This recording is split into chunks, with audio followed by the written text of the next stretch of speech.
Welcome to another episode of the Five Things Halloween Special. Last year, we talked about the five horror movies that you could introduce to your family. This year, we're talking about the five things that we want to see in Terrifier 3. Now, warning, there is going to be spoilers in this episode. So if you have not seen it, turn it off.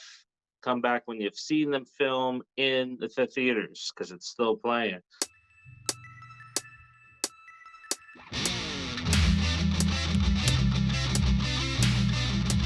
I am inevitable.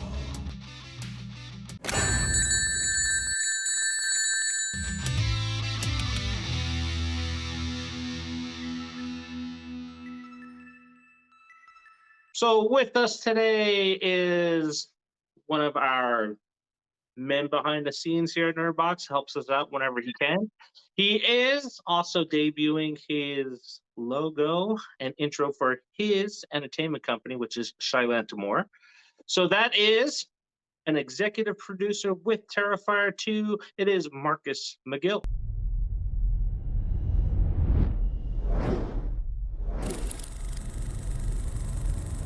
What's going on, everybody?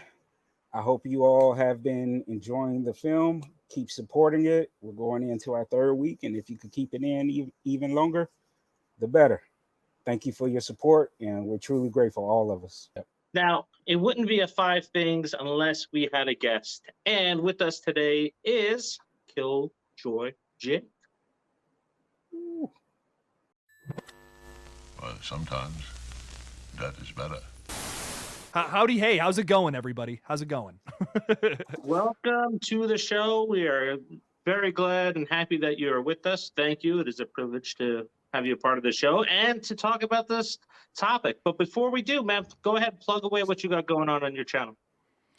I'm just doing update videos on horror movies and all that. Do some live streams every now and then. It's always a good time. Always down to talk about horror. So come on over. Come say hello.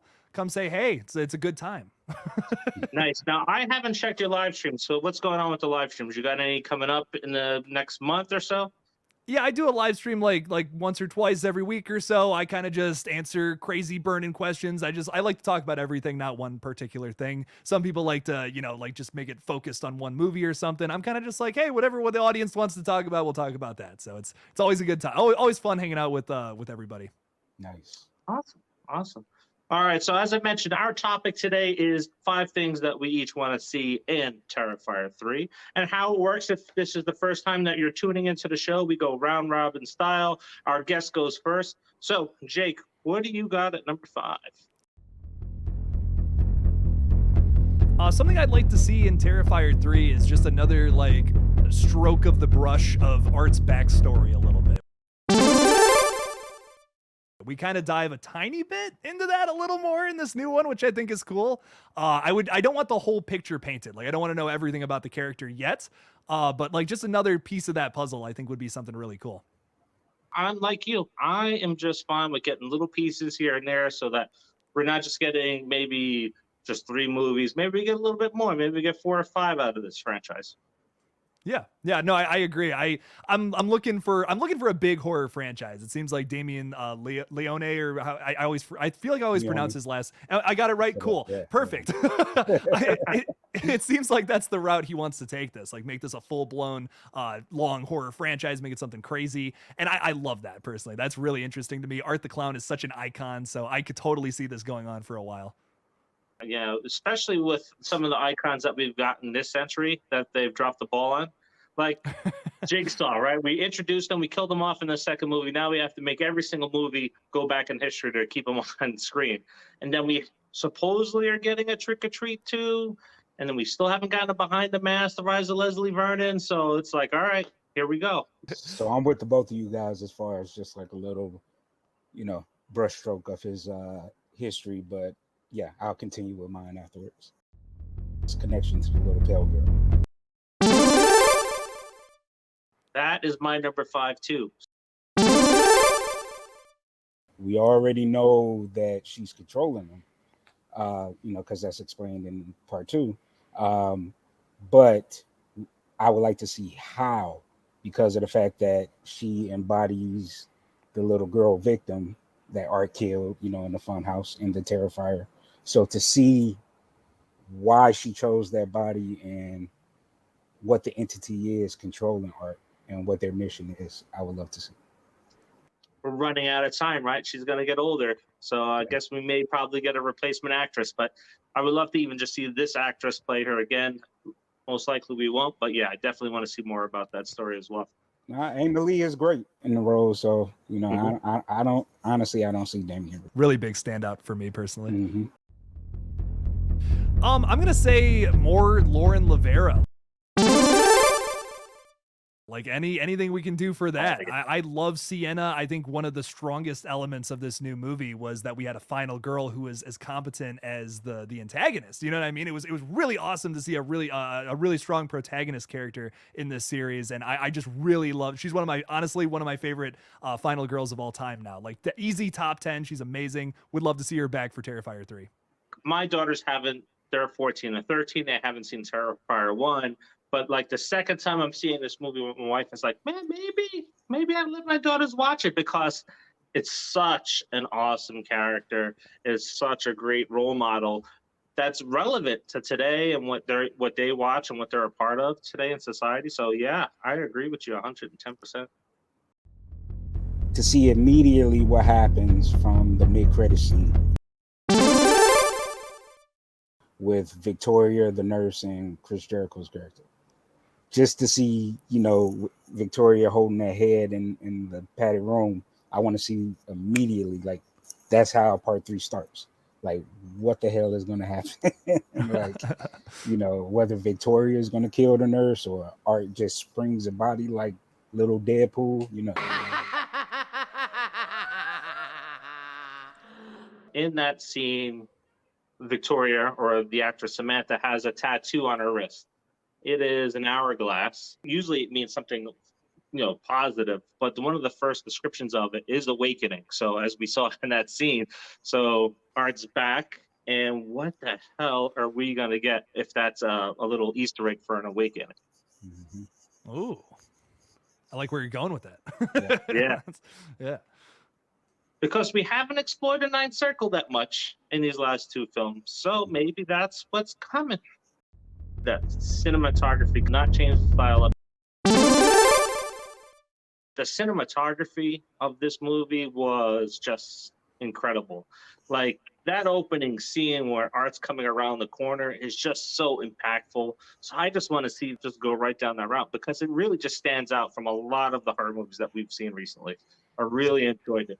George Stuber, he's brilliant, man, and I feel like he deserves as much praise as Damien and David and Lauren. He just made that thing beautiful, and the team behind them, you know, the Fuzz on the Lens guys are just brilliant. It's brilliant to watch what they do. You know, they're such a small crew.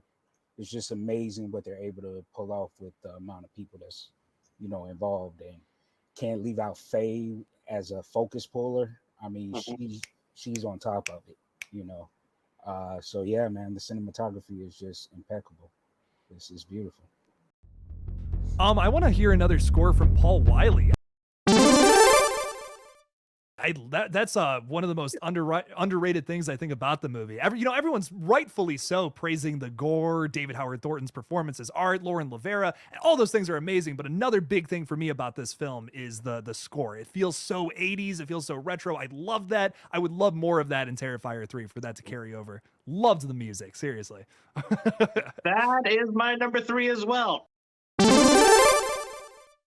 I love everything about that too. It felt like being in the 80s, but all the really good things about it, man. The Saturday morning cartoons, sneaking off to the video store, renting the R-rated movies that you weren't allowed to watch, but the video store people back then didn't care. Man, the score just really sucks you in back to that time place. And it's not like some of these throwback films that we get a little bit of the score, we get some of the scenery, or we get all those 80s posters and, you know, little Easter eggs for that. This actually felt like an 80s film from the score, like you mentioned. It's just, I love it. Yeah, that's my number 3. I actually Yeah, I Wow, actually look posted at it that. on. We have a hat trick there at number 3. Everyone wants an 80 score. Wow, Yeah. awesome. And one thing that I wanted to add to the score, I actually, I stay on YouTube and watching other people's videos, and there's like people on there that would take a score and make it epic. Whether it's like adding a choir behind it or something. So, just last week I posted a guy did an epic version of Paul Wiley's theme for art for Terrifier, and Oh, everybody nice. is loving it. Damien and them all liked it, and it's pretty awesome. So I wouldn't mind Paul Wiley like collaborating with somebody and making the score, maybe like a bonus track or something, making it epic during a scene or something like that. A very climactic scene. Yeah. So this is gonna seem kind of obvious, but this is it's such a critical thing about these movies for me that is it's so perfect about both films. A great David Howard Thornton performance is Art the Clown. And once again, I know that seems pretty simple, but that elevates this movie from just like your typical slasher to something so wildly original. He is so goofy and having like the best time of his life when he is in that makeup, and it's never not fun to watch.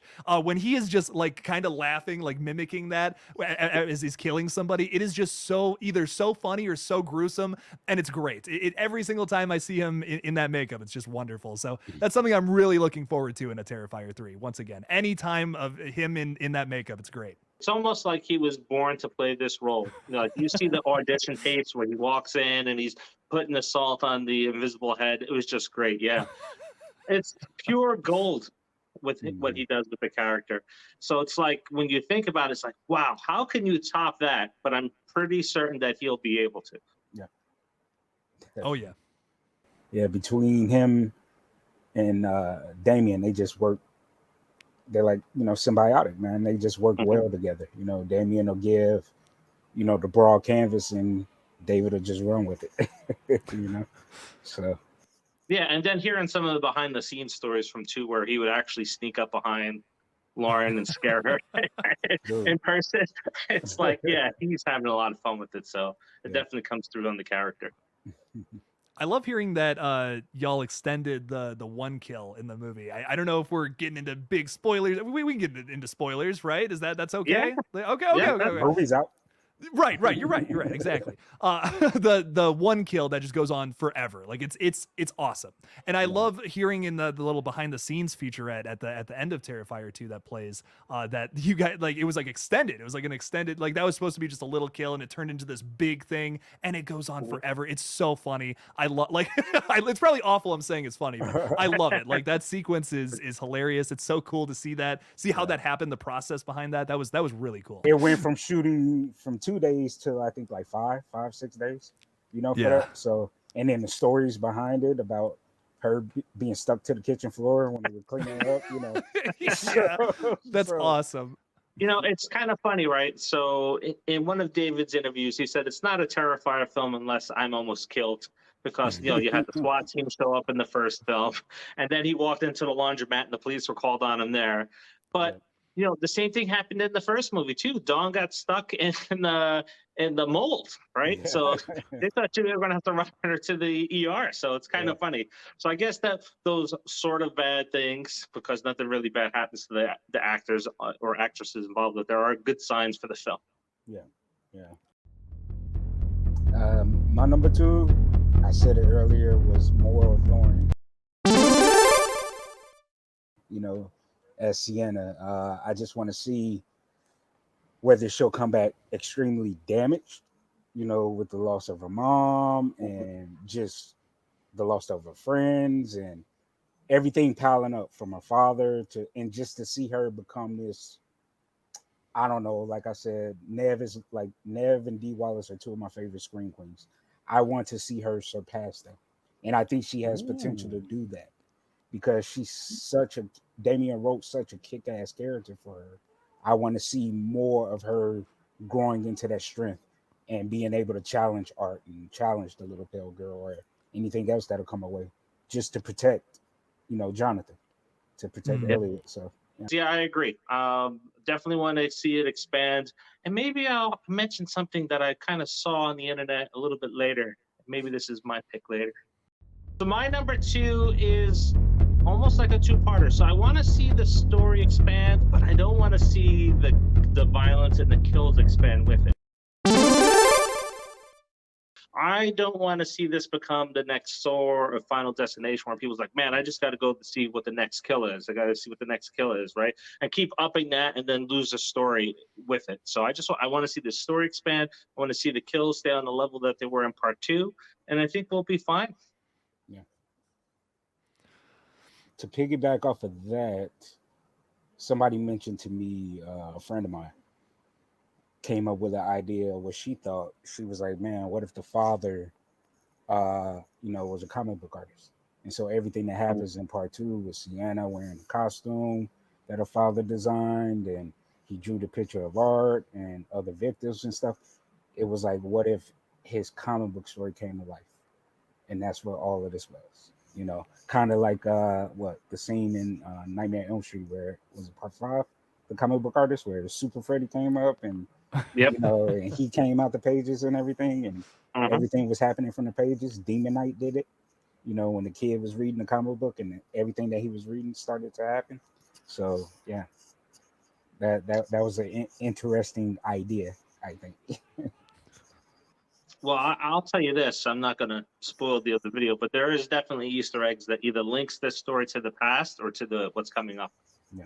Because do we all realize what head she was holding? It wasn't Art's. Wait, which head? The one that, the one that Sienna's holding in the sketchbook. Yeah. Oh. It was It is the devil demon head from the Ninth Circle. Oh, it sure was. Yeah, you're right. I gotta go back and watch the Ninth Circle again. It's been a while. I pretty much agree with you when I say that how you're like, I want them to focus on the story more, but I do also want them to just one scene. I'm just asking one scene to top the scene from the last film. Which is that is wow, that's gonna I don't know how. I genuinely don't know how. If anyone can do it though, it's Damien Leone. I don't know how they can do it. I just want one scene where they somehow make it even crazier. And like I said, I'm not the one to come up with that. But if they can do it, that would be awesome. Definitely plot stuff too. I loved all the introduction of the characters. There's this great family drama at the center of Terrifier 2. I'm so sorry, this is a 2-part answer. But that was another big thing I loved about Terrifier 2 was the family drama at its core. Really made me feel for all of the characters involved. It was great. Really good stuff. I like the family dynamics as well. Marcus, you actually told me that before we saw the movie. It's like, oh, wait till you see the mom, right? Oh, yeah, She's like a real mom, right? She's an old school real mom too, and she was, right? Yeah. So I think she is like one of the unsung, really great characters of the film was her as well. Yeah. Like I said, watching her on screen was like seeing my mom. I mean, my mom would do that if I talked at the side of my mouth. Smack. Parents don't do that today, really. You know what I mean? But everything has to be PC. But that reminded me of how I grew up and how my mom was with me. And even in the hard times of loss, just to see what my mother went through, we saw that in film, because not only did this woman lose her husband, she's dealing with that, raising 2 kids on her own, the loss of her husband, the breadwinner right now, and she has 2 kids that she basically doesn't know what to do with, because they're so far-fetched. They hinted at Sienna basically losing it after the loss of her father and being medicated, and maybe even they sought help, professional help, to both of them. So she did not know how to deal with that. And we saw that through her. People thought she was just yelling all the time. And I'm like, nah, y'all don't understand what the hell she's going through. Yeah. With these 2 kids that lost their father in a very violent way, and I thought she was brilliant, Yeah, when it comes to gore, man, I don't know what they could do. We saw Art eating a heart. We saw him pulling the guts out of a possum and almost make it into a puppet. So it's like, wow, what else could we see? Number one, and I might be a little selfish here. You know, if I'm a part of the project, I would like to be the one. I nominate myself to be the one to be brutally killed.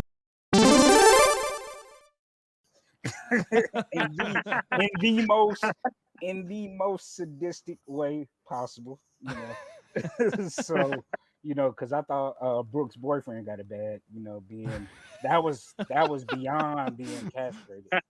That was just Yeah. like I don't know what, you know, people think about Allie's kill being brutal, which it was, but I think that right there, I was cringing in my seat, you know, when he got killed, you know, and technically he wasn't even dead; he was still just laying there bleeding.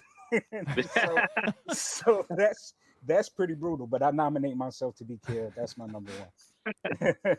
Well, if there's 2 open spots, tell Damien I am free. I've got nothing going on. Right. I could be random. I could be random victim number 5 on the call sheet. You know, something like that. I don't care. Well, this is an interesting one. Before we get to my number one, so I wonder, do we get another Indiegogo campaign for part 3, or has enough funds been raised where it's just going to be like, hey, all right, we you can support a little bit, but we have what we need, and you know, it'd be interesting to see how that's going to play out. I think because of the love of the fans and what that Indiegogo did, I think the goal was crushed in like 2 hours when they launched. I think Damien will probably do that again, but even if they have what they need for the movie, of course it would be capped, just like it was for that. Because that campaign was so engaging for the fans, you know, to be involved, whether it was being in the clown cafe scene and getting killed. And once, you know, the perks are going to start rolling out soon anyway. So they had a great list of perks, and the fans just love it. And so I think they would do that again to have the fans involved again. So, yeah. Nice. He is the slasher of the people.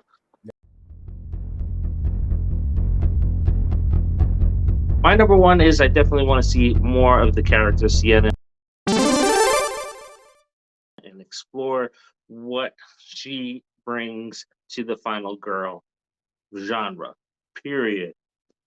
There's things that we are just touching on. You know, Marcus, you said it best with how she has to now raise her younger brother in place of her mom. So we're going to see a lot of cool stuff there. And then recently, she responded to a tweet where she was talking about exploring what her gender preference is in a future movie. So maybe we're not only getting an iconic final girl, but we're also getting a member of the LGBTQ community. And I don't think there's been any iconic horror character that's done this before. So not only are we breaking records in the box office, but we may be traveling some new ground. So that'll be interesting to see. She's definitely the new, like you all mentioned, definitely could be a role model for the young girls today. You know, Yeah, and I think that separates her a little bit from Sydney, right? Sydney is the ultimate final girl on my list when it comes to movies, and you know, with Sienna, she's more of a role model type. So I think they're two of the tops, and they're different as final girls. Because I think Damien had crafted her in such a way where it touches home for a lot of girls today, dealing with anxiety, dealing with depression, you know, dealing with the weight of the world. Even though they had their mom, keyword had, she now has the responsibility of taking care of a young teenage boy, you know. Or depending on where, if there's a time jump or anything like that, again in the third movie, she's now raising this kid, you know, and still young herself. So that's a huge responsibility, you know. So yeah. Credit to Damien. Not that many male writers get that right. That's a tough thing to write, a female character going through all those emotions and stuff like that. So he nailed it, knocked it out of the park. Yep. Oh yeah, definitely. One thing he did say at our event that we had the Wednesday before the release, was his mom was a huge inspiration for him. So I think there's a lot of like a lot of his mom in the Sienna character. I think he said, So I mean, coming from somebody, my mom, raised my father's in my life, but like, I spent a lot of time growing up with my mom, and her raising me. There's a lot of strong characteristics that I had from, gotten from her, So I think Damien did the same thing with Sienna, where, it's just like you said, he got it right. Yep. Oh yeah. All right, so there you have everybody on our second annual 5 Things for Halloween, which is Terrifier month. You heard our 5 things that we want to see in Terrifier 3. So what do you want to see? Let us know by dropping that in the comments. But before we go and wrap up, Jake, go ahead, give a shout out to the channel again. Let us know what's going on.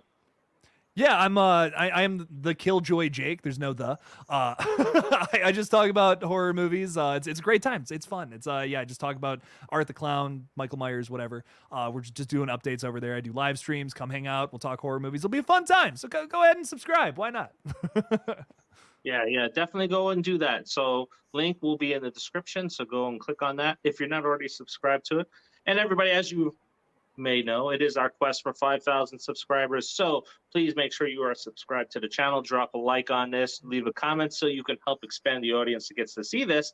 And as you know, with Third Box, it is about the independent film. So by you giving us more exposure, we can talk about Terrifier and Bloody Summer Camp and Scream Test and all those great movies, including Stream, which is coming from the same folks that have done Terrifier too. Yeah. All right, Marcus, anything that you want to say in closing before we wrap this up? Just keep supporting the film. Go see it if you haven't already. And it is coming to Canada soon. Not sure what the date is. I did share a post about that. And yeah, keep it in the theaters. It's the best thing. Not hating on Halloween, but yeah, it's the best thing out right now. So continue to support it. Demand your theater extended viewings. And yeah, thank you. All right, that's for this episode of 5 Things. See you on the next.